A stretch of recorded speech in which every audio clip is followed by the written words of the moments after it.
Good morning, everyone. Welcome to a new week. I want to start this week by giving you an invitation that I mentioned yesterday morning at the service, and that is to come and join us Sunday night for a Word of Life family conversation. We are all more than aware that the challenges of this last year and a half have strained the connections and the fellowship of churches across our country, and it won't come as a surprise to you. We all know it's caused some strain on the connections and the fellowship in our own church here at Word of Life. And we realize some of you have lingering questions. Some of you are experiencing this disconnection more than others. And by all means, we recognize the enemy is always prowling, trying to exploit moments like this.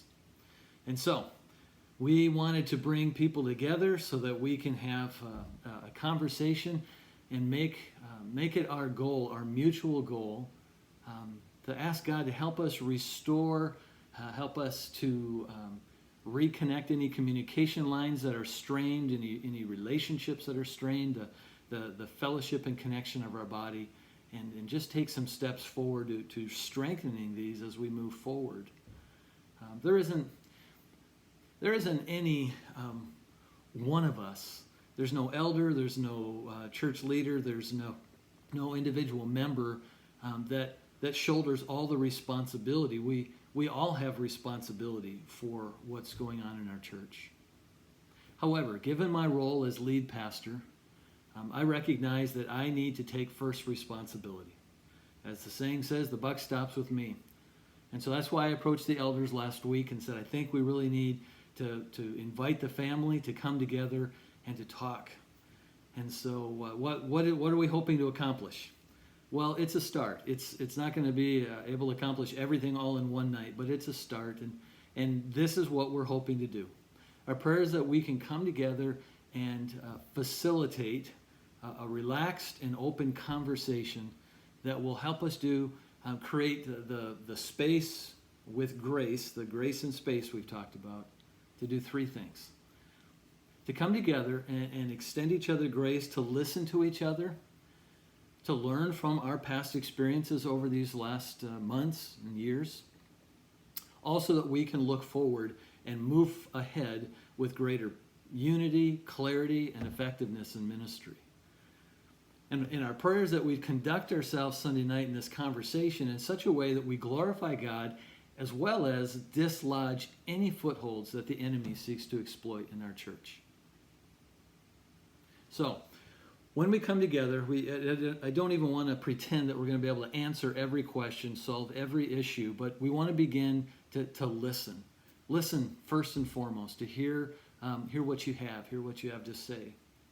We'll do as much as we can do in the time on Sunday night, but some of you may have questions that you'd like to ask for the elders. Some of you may have concerns that you're seeing and you'd just like to put them on the radar. Some of you may see some needs that you'd like to share in the body of Christ that you're recognizing. Some of you may look at decisions and directions that we've taken over the last year and a half and that the elders have taken. Some of you may have questions to clarify what we've done and why. And some of you may just say, hey, these are some lessons I've learned, and let's apply this as we move forward. Can't guarantee we're going to be able to get to every single person. As always, we say you can call any elder, email any elder, contact us at any time with questions and concerns. And if you're not able to make it for this meeting because of health reasons, because of just unable, please still feel free to send us any of your questions, your thoughts, concerns. We'll do our best to share some of them. In quantity, if we're not able to do it all, by all means, we can guarantee that all the elders will see your thoughts. So what we've done is Sunday night, the quarterly meeting starts at 5:30. And we've already invited people to bring munchies and that. What we're going to do is we've abbreviated the quarterly meeting. We're going to make that shorter so that we have more time to leave the sanctuary and go downstairs to the fellowship hall, enjoy some food and fellowship together, and spend an hour and a half. We're targeting 5:30 to 7:30. Hopefully the meeting itself is done by 6, so we have a good hour and a half to transition and have our conversation together. I hope you'll be praying about this. Most of you that are hearing this, I hope you'll be able to come and be a part of this. Even if you don't have a question, just hearing the dialogue might help. There are many different thoughts out there that asking it straight to the sources might help bring clarity. Please be in prayer for this. Pray for the elders. Pray for myself as I facilitate it. And pray that God would be glorified and that his body would be strengthened. His word says, make every effort to keep the unity of the Spirit through the bond of peace. And that's what we're about. So we love you. Blessings on you. Sunday night, 5:30. Bring your munchies. We'll enjoy some fellowship and food together and a good conversation. All right, blessings.